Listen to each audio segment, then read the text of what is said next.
And that was Tool by Carious. And for those of you who actually listen to these on my YouTube channel, my deepest apologies. But the program that I use for recording, for whatever reason, it doesn't like pick up the mic by default.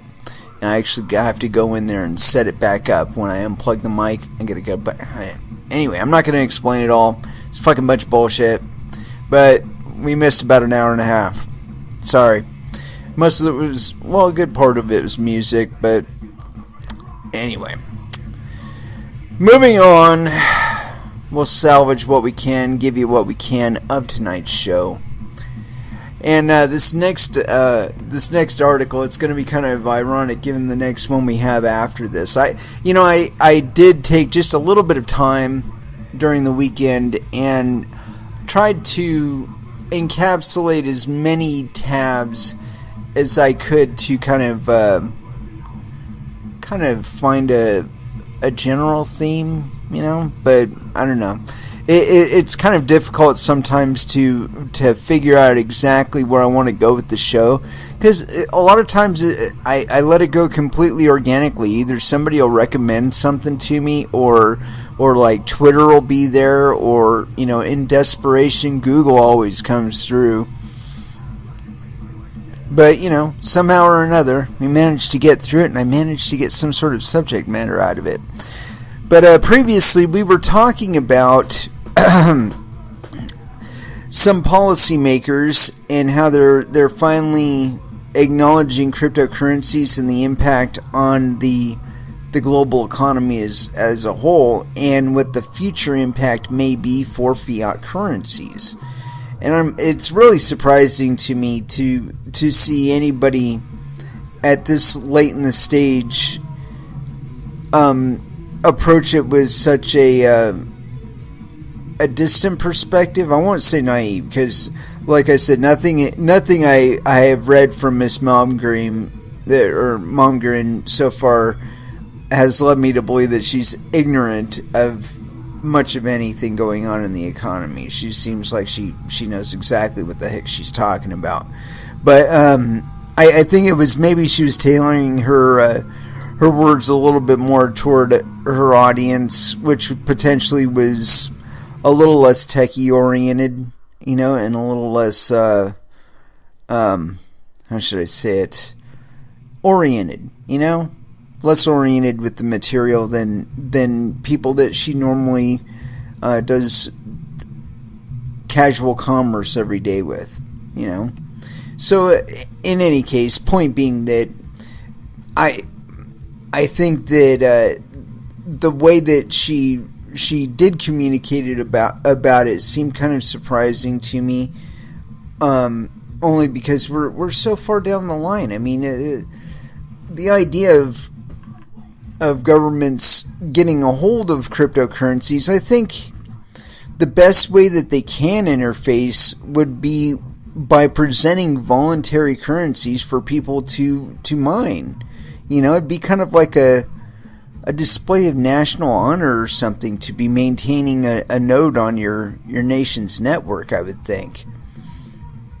And if you favored the values and the ways that the monetary unit was being utilized, by your governors, the Congress and all that business,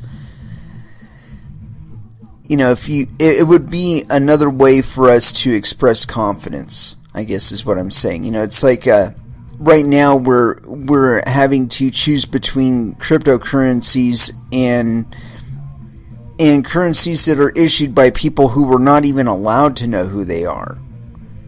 So, that you want to talk about transparency? There you go.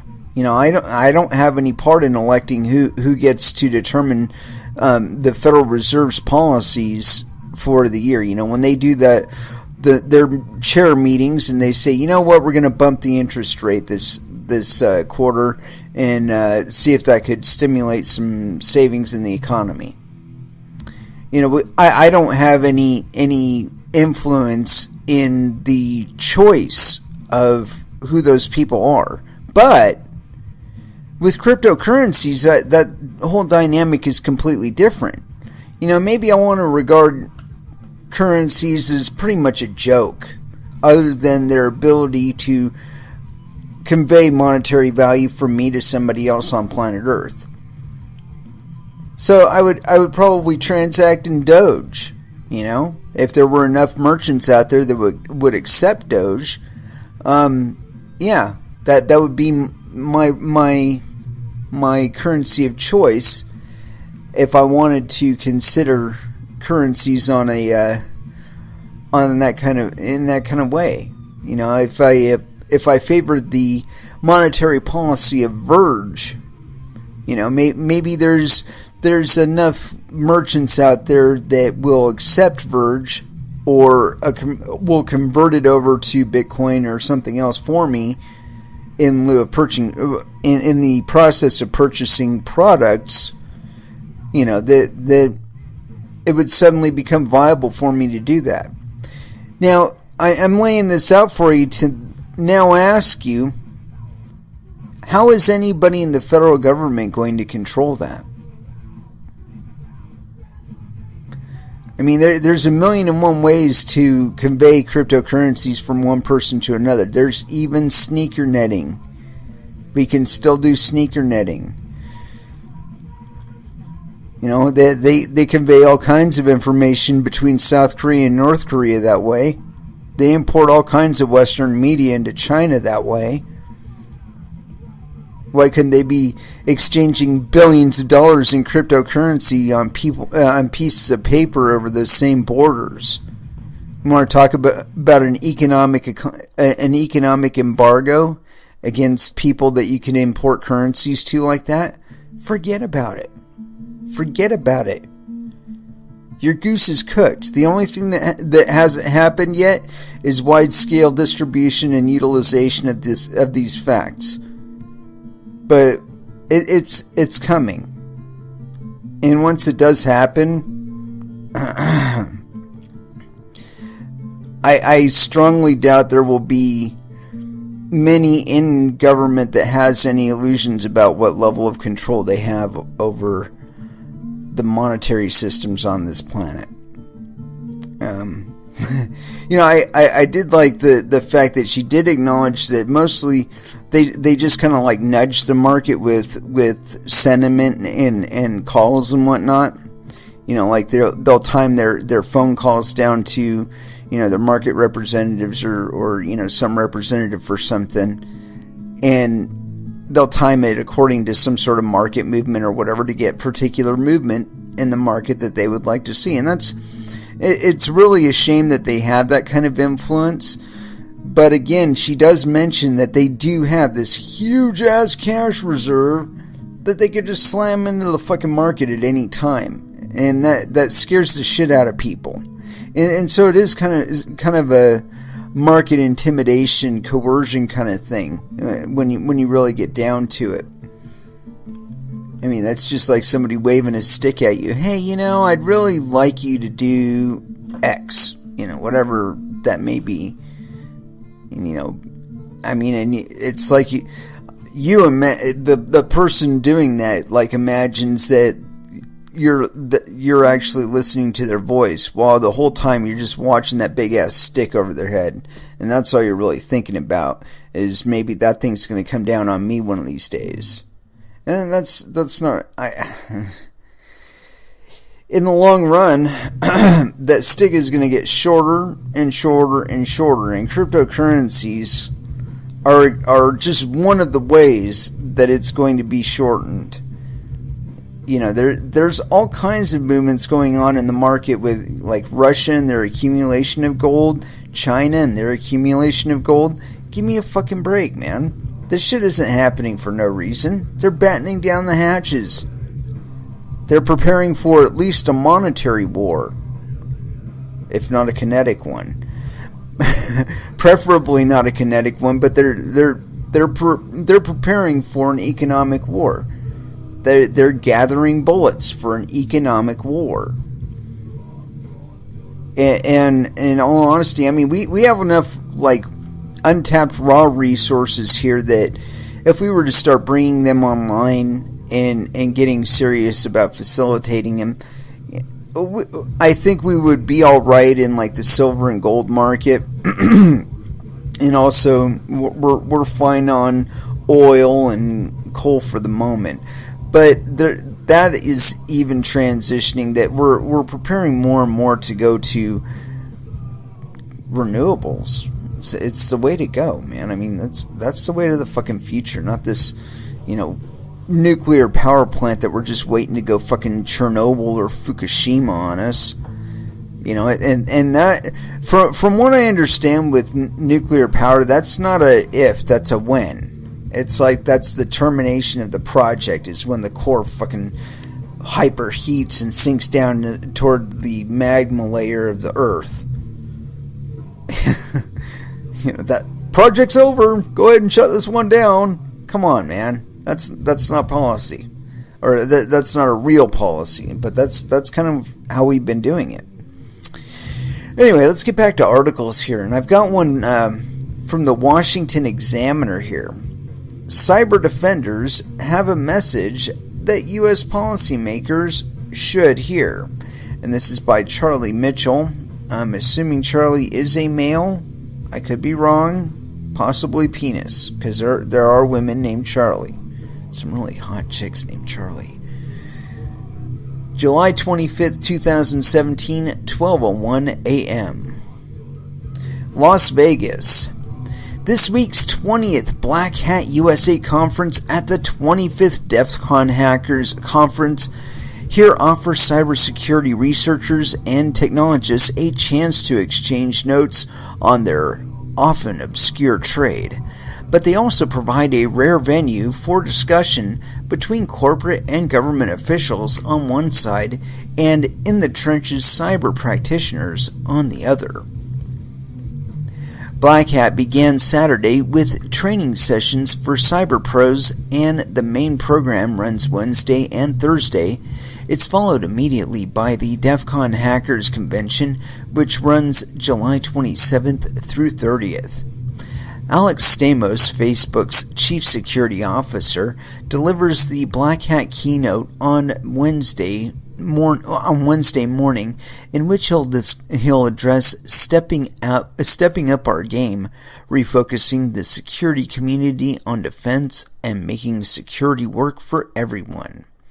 His speech is likely to hit squarely on the often dangerous developments that have created an urgent need for government officials, lawmakers, and Hill staff, corporate leaders, and independent, innovative, and freewheeling cyber research and security community to find ways to work together.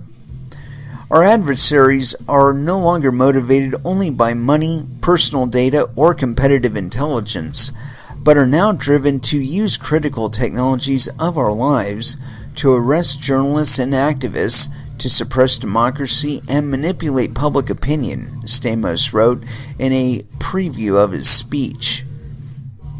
Quote, "In these times, our community has a responsibility to the people of the world that goes beyond traditional facets of information security."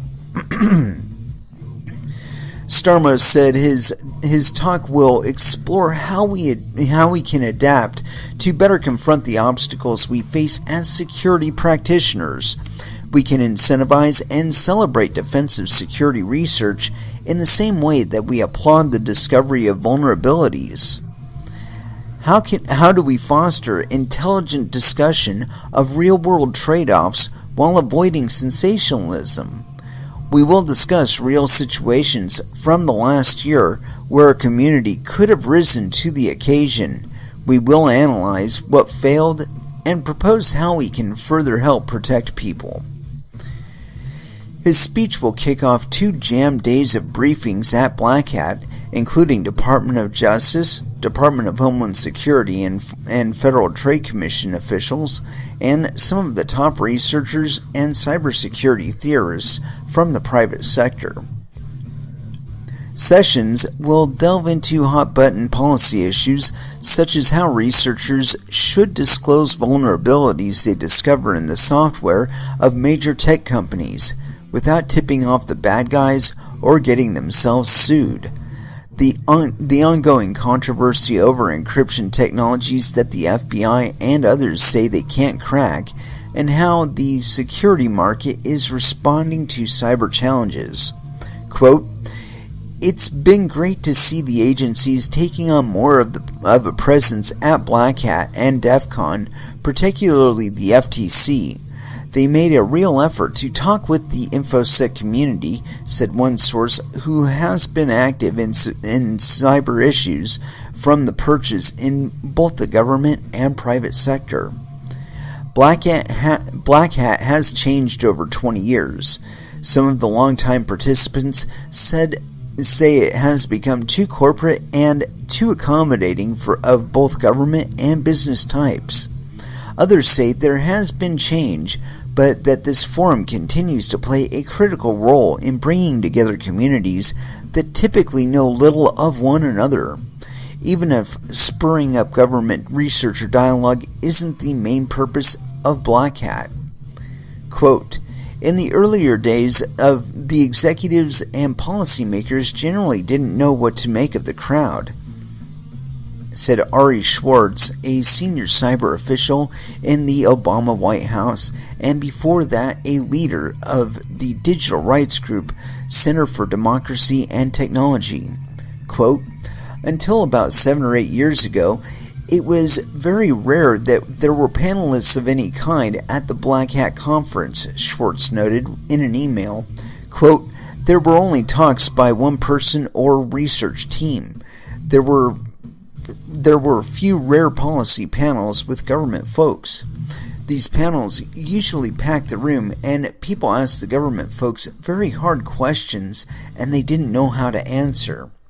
I think this was also true for the corporate executives, but these high-profile panels were not, and still are not, the reason most people attend. However, they got a lot of attention because it is rare that these folks to be caught off guard." Today, Schwartz said, "Black Hat is a much larger conference. When policymakers or executives go, they have a reason to attend, and a message they want to give to that specific crowd. It is pretty rare that they would be caught off guard the way that they were a decade ago.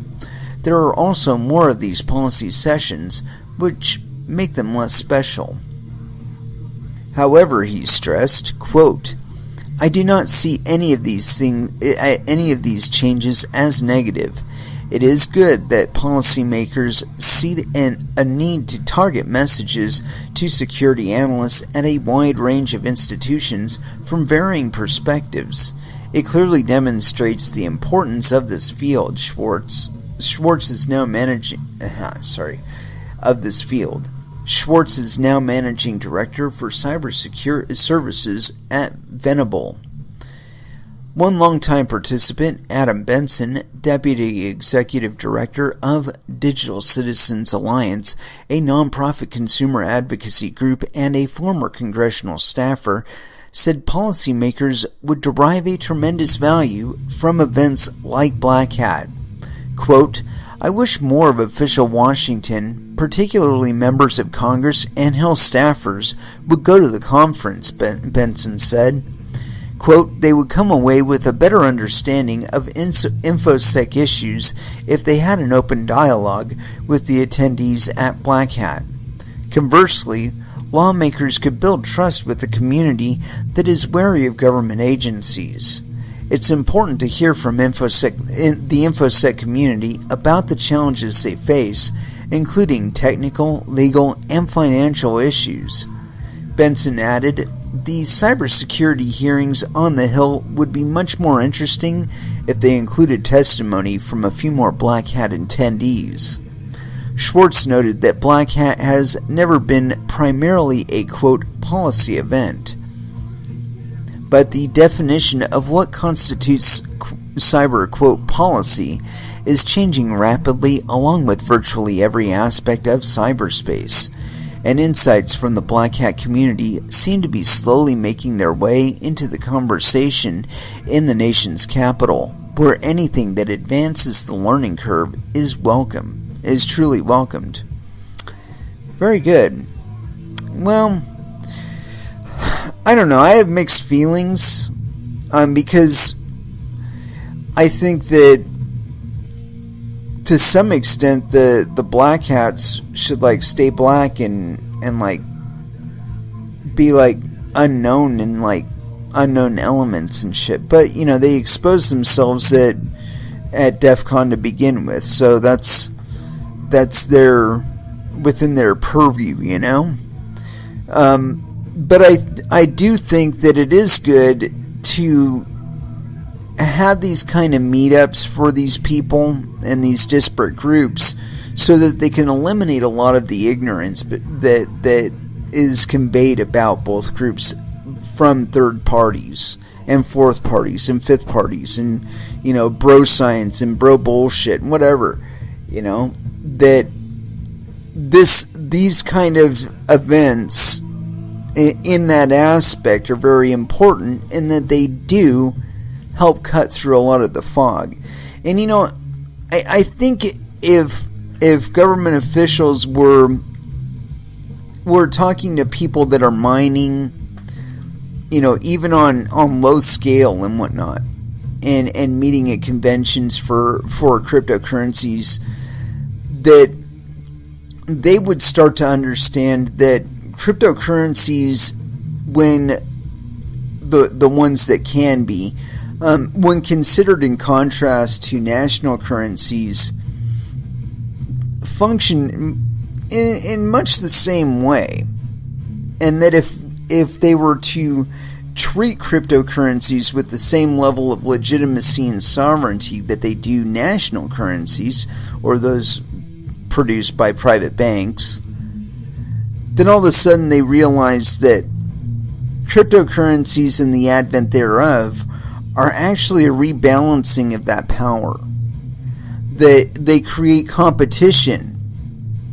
And if nothing more, what competition does is it causes competitors to review their policies in order to make themselves more efficient and more appealing to potential customers, or potential users in this case. So now when you take it into that context, cryptocurrencies aren't threatening or anything like that. I mean, not in a nationalistic or political sense. I mean, they are in a political sense where the values of people can be more readily conveyed because there are more tools in which to do it with. You're no longer constrained to just the Federal Reserve note and the rules that apply to it. You know, arbitrary issuance, totally opaque issuance policy, complete trust, you know, that what you're reading in the market is real, and that for every 1 billion that they issue out into the market, they don't print another 20 billion and stash away in their own little vault, ready to dump out on the market at any time. I mean, there's a lot of trust being conveyed there.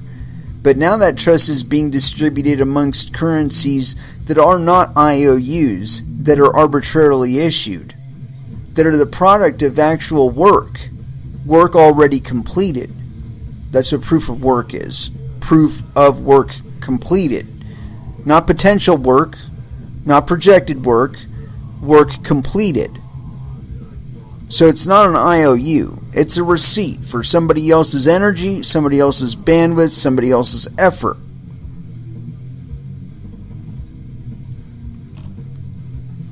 And what that will do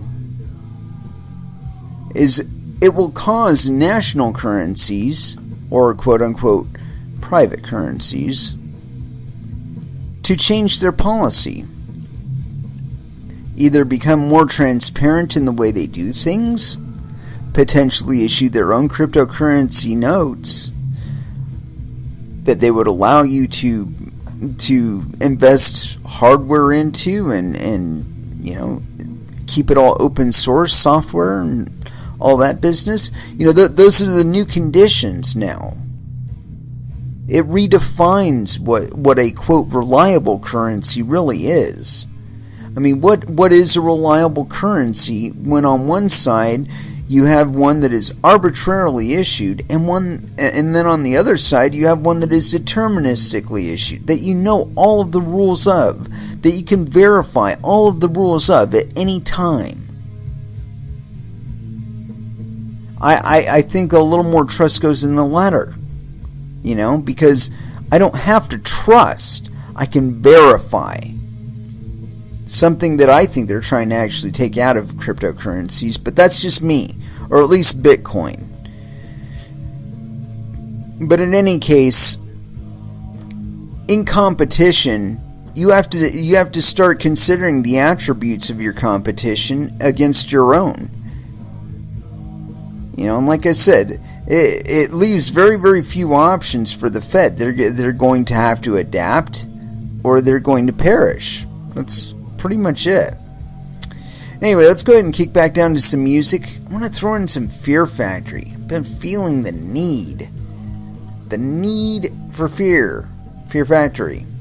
And so, with that in mind, I can't think of a better one to play than Obsolete here on Coin Metal.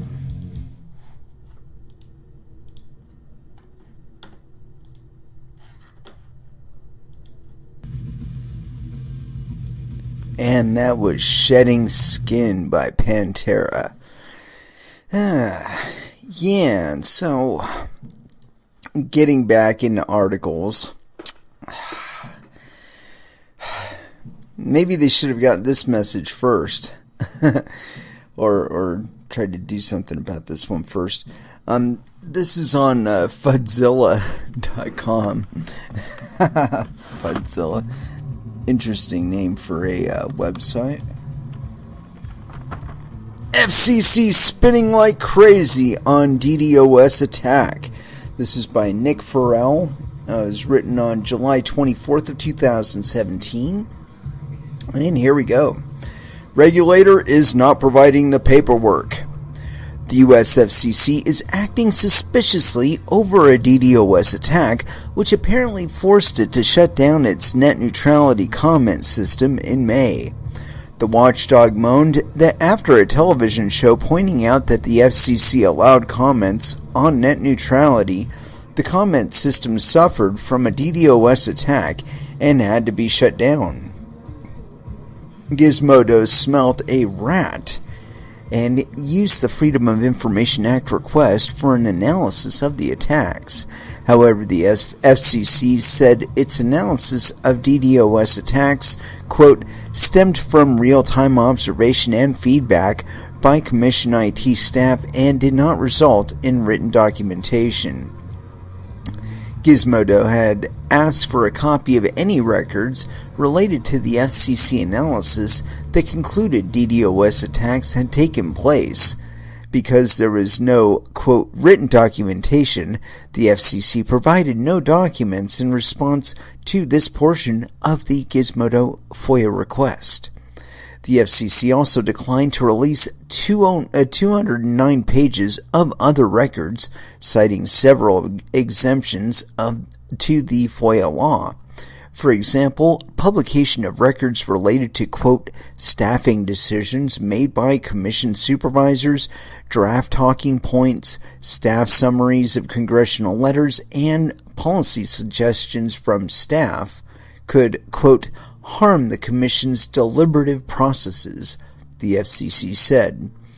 The FCC also declined to release internal, quote, discussion of the Commission's IT infrastructure and countermeasures because, quote, it is reasonably foreseeable that this information, if released, would allow adversaries to circumvent the FCC's protection measures.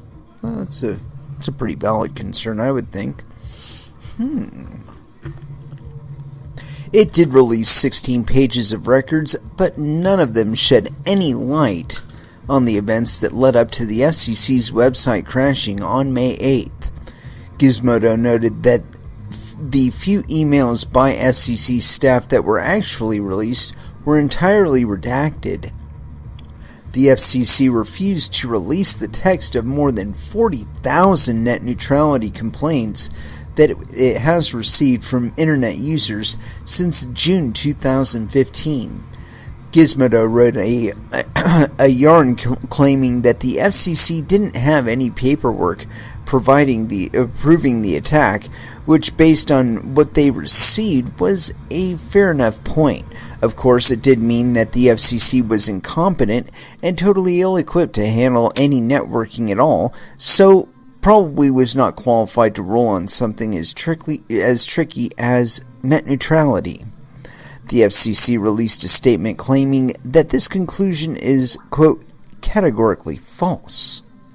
What else would you expect them to say, right? The FCC statement said there was publicly available written analysis in the form of a letter to Congress. The FCC statement also said it has, quote, voluminous documentation of this attack in the form of logs collected by our commercial cloud partners, which has not been released publicly. However, the FCC refused to provide its internal analysis of the attack, which is what Gizmodo requested. The FCC said, quote, Gizmodo requested records related to the FCC analysis cited in the CIO, David Bray's May 8th public statement about this attack. Given that the Commission's IT professionals were in the midst of addressing the attack on May 8th, that analysis was not reduced into writing. However, subsequent analysis, once the incident had concluded, was put in writing. Gizmodo reporter Del Cameron wrote that this was pants as he was asked for all records, quote, related to this analysis, emails, etc., not just the analysis itself, which they claim does not exist. Ars Technica filed a FOIA request on May 9th for emails and other communications and records related to the attack on the net neutrality comment system and related downtime, and was denied, quote, due to an ongoing investigation, we are not able to release records associated with this incident. Chairman Ajit Pai later told U.S. senators that FBI was not investigating the comment system attack. Quote, in speaking with the FBI, the conclusion was reached that, given the facts currently known, the attack did not appear to rise to the level of a major incident that would trigger further FBI involvement, Pai wrote to Senate Democrats who asked for more details about the attacks and the FCC's response to the attacks. It looks like a total mess, and normally when something like this happens, in a government department, someone is covering up something. Only in this case, they are doing it so badly, everyone thinks there is something up. Yeah. I would conclude the same thing. I don't know, I have my own view on net neutrality. I think that if you lay the cable and all that, it's your network infrastructure. So, you know, other people telling you how to use it, I don't know. Is that really their place? I don't think so. I mean, maybe general rules or guidelines for participation should be observed, but as far as, like, somebody else dictating to you, you know, you will not allow favorable treatment for so-and-sos or this group or that group, it's not your place to say that shit. But you know what you should be doing? There's a ton of white space out there that is completely fucking unlicensed.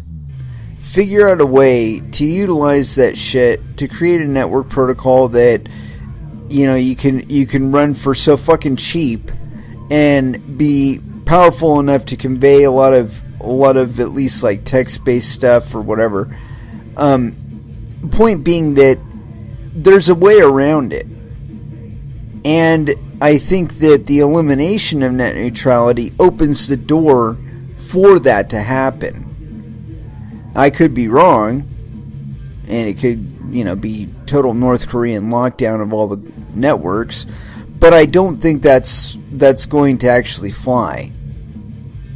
I don't think that most of the quote netizens out there would stand for that kind of thing. I think that there's enough of them out there that actually have enough money that they could be investing in hardware companies or building hardware companies and maybe selling their products for only cryptocurrencies. That's avoiding a whole slew of other regulations. But the point being that it's not something that can't change. The FCC themselves are getting hammered by DDoS attacks. It's kind of obvious that their arrogance has put them in a position where they are so disconnected from the actual global marketplace of ideas so far that little attacks that they could probably be handled by a Bitcoin exchange or something like that are stomping their servers.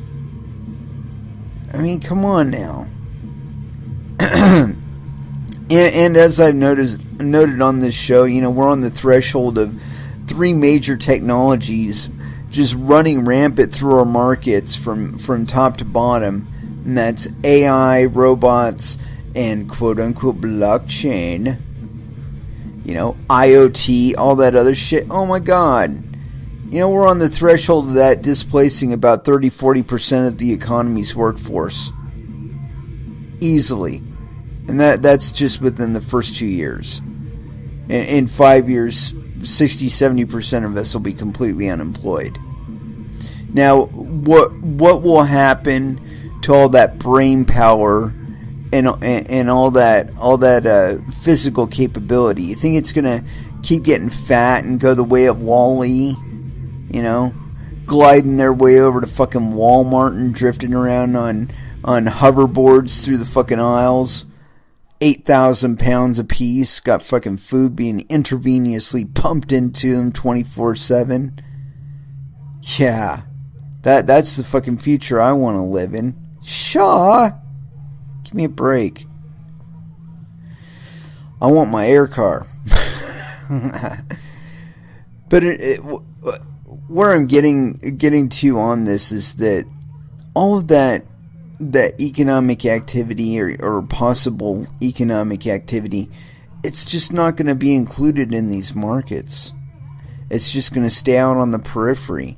They're starting to get a little bit cognizant of that fact here in Oregon, where they're talking about decriminalizing hard drugs. It's kind of obvious that you can't arrest your way out of the problem. So the best you can do, really, is try to provide a healthy market for it. So if people are using opiates, they know exactly what the fuck they're getting. They're not slamming a really way more than they should, because they don't know that the shit's straight from fucking Afghanistan and it's like 99.999999999% pure. Or whatever. I don't know. I don't use smack. So, point being that those kind of aberrations can be negated, and we've seen that everywhere that has actually been tried. People bitch about the harm reduction centers up in like Canada and whatnot, where they're like giving out needles and methadone and whatnot, and trying to get a grip on that scourge. But the problem that I see in all of that is that the solution never seems to be curing the person of the draw that is causing them to go straight back into alcoholism or using opiates or using coke or meth or whatever, because there's a cycle behavior and associations in that person's life that link back to it. And I find it really funny. We got a little bit ahead of it on Kratom, where the DEA was trying to hammer down on kratom, when there's all kinds of anecdotal evidence spawning out on the internet every day of people self-administering kratom in varying doses and weaning themselves off of opiates. I mean, we're a nation facing a fucking opiate addiction epidemic. Why wouldn't we want that on the shelf? I think that's a solution to a problem. It's like, there's this door in your house that if you go through it, you could like get your life functional again, and you could go to the store and you can buy the key, or the like a door in your life that and that's I'm not trying to pimp kratom here. What I am saying is that there was an effort by the DEA to clamp down on it without, I think, a significant understanding of exactly what the stuff does. And there was, something happened here in Oregon where it got under the radar, and kratom started being offered at head shops, and it's at head shops now. As a matter of fact, the 24-hour head shop out here, the Center Market out here in Springfield, they have it. And like I said, I've only read anecdotal proof about it, firsthand stuff that people post online about it, about having managed to kick opiate addictions with it. And I think, like I said, I think that's really significant and something worth investigating, especially in the fact that we're facing possibly a global opium epidemic. I mean, I'm sure there's places where it's not as prevalent, but it's supposedly all throughout the United States. And so, I think any kind of tool that can help us rectify that one, such as cannabis, because I've even heard about people that had opiate addiction problems managing to kick it with pot by switching over to pot. Well, unlike opiates, pot won't kill you if you stop using it. or if you use too much of it. I mean, you can smoke yourself unconscious. You can smoke yourself into a stupor, but it's only temporary, and it's not going to kill you. Unless maybe you're behind the wheel of a vehicle or something like that. But the pot in and of itself is not going to be the thing that kills you. And that, to me, that's like a plus 10, over opiates. If considering you're in an opiate epidemic, considering the avenues out, you can get them onto methadone, and that's cool and all. They get what they call a maintenance dose. They're able to get through their day and whatnot, and that's cool. There's nothing wrong with that. However, if you introduce the possibility to that same person of actually kicking the habit entirely, now that becomes a whole different game. Okay, because now you've got to start talking about things like ayahuasca. I've heard of ayahuasca being a thing that helps people straighten out from opiate addictions, although I think that's actually from like a resort, and the results are not uniform. I've heard similar things about iboga, although iboga, from what I understand, that's like a remapping. You do that shit and you're tripping for like 10 hours or whatever, and I think you got to do it a couple times or whatever, but it resets that opiate association or chemical reaction or whatever.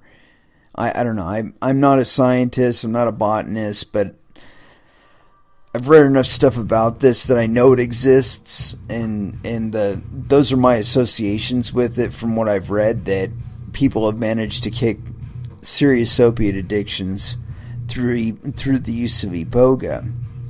But that's one I believe they managed to make that one illegal, or it's like quasi illegal, or I'm not sure, but I'm pretty sure it is illegal. Like, you can't go to the store and buy it, like you can't crate them.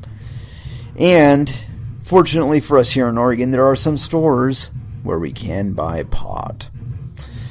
Anyway, let's get back into articles here. And I saw this one. I don't know how this will actually affect us here in crypto, but I think it's kind of a potential here. But one thing I want to check on this next. Oh, yeah. You know what? Let's do this one first. This one is on defense1.com, and I thought it might be entertaining, so I think we should read it. Here we go. There we go. Advisory group preparing moonshot plan to fight botnets. And there's a picture of Trump himself. Holy crap. And he looks like he's signing something. You know what? I noticed he doesn't appear to have a computer on his desk. I hope that's not like his main desk, because it should have a computer on it. Anyway, continuing. DHS has commissioned 2 reports describing what might be done about networks of compromised computers. An advisory group is preparing 2 separate reports on what the government can do to protect against armies of compromised zombie computers that carry out cyber mischief known as botnets, a representative said on Friday. Oh, and by the way, this is by Joseph Marks. Yes, Joseph has a penis. And this was written on July 18th of 2017. So we're a little bit behind the curve here with Joseph. The first report will focus on how existing technologies can be expanded or improved to prevent personal computers and other technology from being conscripted into botnet armies, said Raymond Dolan, who chairs the Internet and Communications Resilience Subcommittee of the Homeland Security Department's National Security Telecommunications Advisory Committee. Holy shit. That report, which is due to top Commerce Department and DHS officials in October, will also focus on combating the cyber mischief caused by botnets, said Dolan, who is also CEO of Sonos Networks, a cloud communications company. Botnets are frequently used to launch distributed denial-of-service attacks that pummel websites with requests in an effort to force them offline. The Mirai botnet, for example, which is powered largely by connected devices such as webcams and baby monitors, was able to briefly take down prominent websites, including Netflix, earlier this year. The second report, which does not have a firm due date, will focus on longer-range moonshot plans that substantially reduce the formation of botnets or their power, Dolan told NSTAC members during a conference call.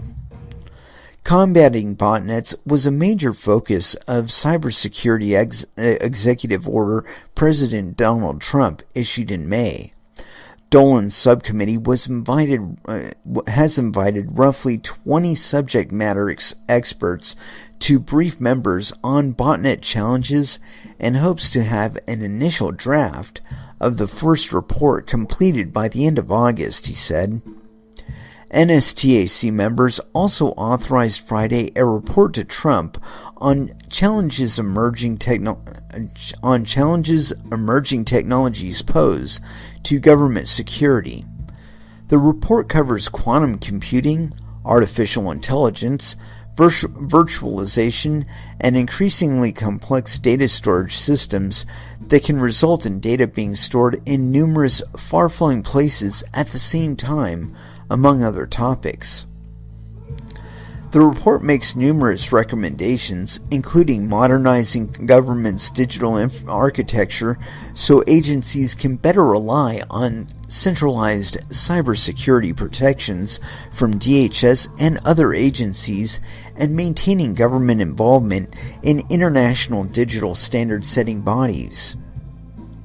An earlier version of the report was delivered to President Barack Obama during the final months of his administration and briefed to the incoming Trump administration. The draft report focused on many challenges facing government today, said NSTAC Vice Chair Scott Charney, Corporate Vice President for Microsoft's Trustworthy Computing Group. The updated report focuses on longer-range plans, he said. Terribly, terribly interesting. They're starting to pay attention, right? But it might be a little bit too late.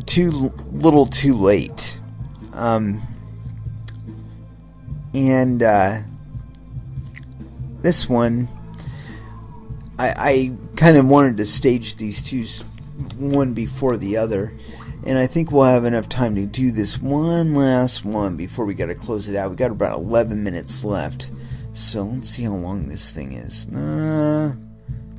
I think we can plow through it. Let's go for it. This is on IoT Hub. DDoS attacks to be worse than DDoS attacks, report says. IoT botnets to lead a new type of threat, destruction of service.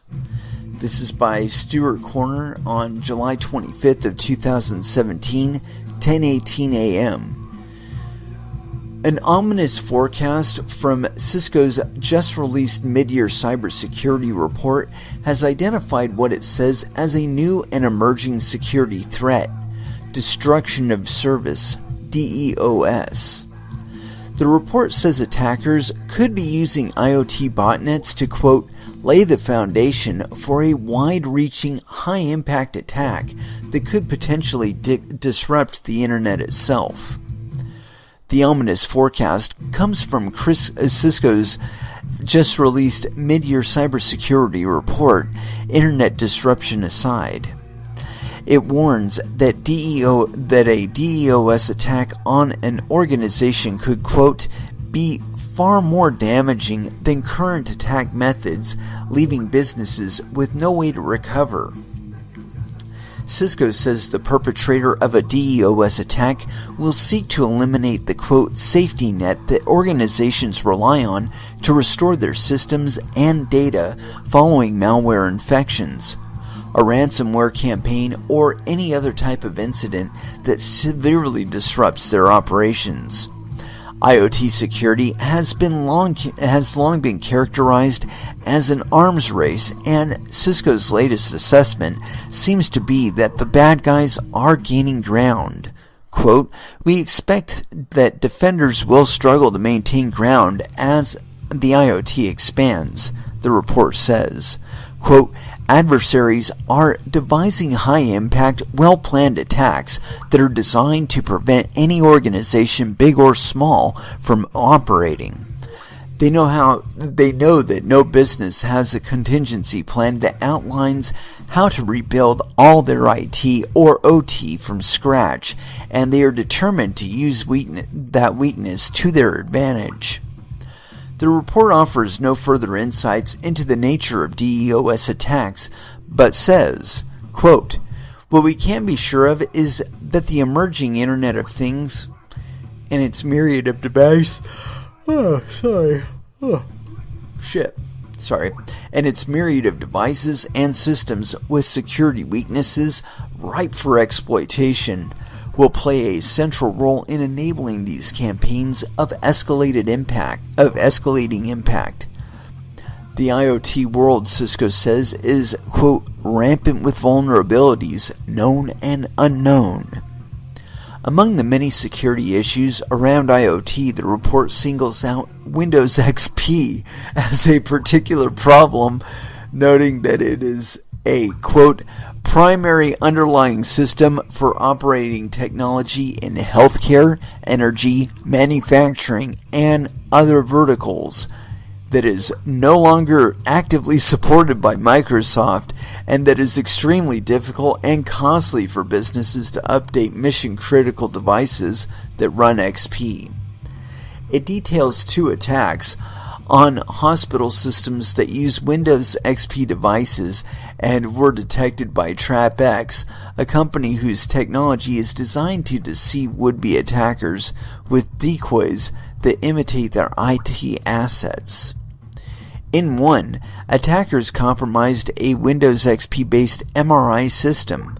Quote, They found patient data on the system, but soon realized there was opportunity to move laterally to gain control of the hospital's PACS systems used to centralize and archive patient records and other critical information. Forensics research of the attack showed the adversaries had been able to operate in the hospital's network for more than 10 months. In another, the attackers exploited a Windows XP oncology system, infected 3 machines, one of which was used to control a powerful laser, and turned one into a botnet master that spread malware across the hospital network.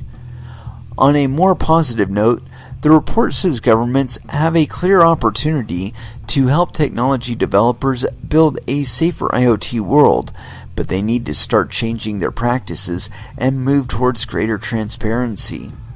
The report adds, technology developers, meanwhile, should press for the creation of reporting mechanisms that acknowledge government incentives to collect exploits, but also encourage timely reporting and information sharing. In other words, give us the fucking information first so that we can maintain civilization as you know it. Yeah, I'm kind of conflicted on that one too, because there are issues with civilization as we know it, and I imagine that's a big driver behind a number of people being involved in cryptocurrencies, and a growing number being involved in them. And I don't expect that trend to change anytime soon, regardless of laws or how much governments really understand cryptocurrencies. I think it's so far beyond the threshold of control at this point that we really shouldn't even worry about it. That it's mostly one of those things where instead of trying to stop other people from doing it, you gotta worry more about trying to be better than them at doing it. And currently, the rest of the world has about an 8-year lead on governments to some extent on how to deal with this shit and how to do it themselves. So, I mean, they'll have some of our quote experts helping them, and maybe that's a good thing in the long run. Anyway, we're going to go ahead and close this one out with a song by Prong. And I think we'll go with Absence of Light. And we will be back again Wednesday, 8 p.m. Pacific Standard Time. So until then, I want you all to trade safe. I want you to do your homework. And I want you to watch out for your own bunghole, because nobody else will do it for you. Thank you very much for listening, and y'all have an excellent evening.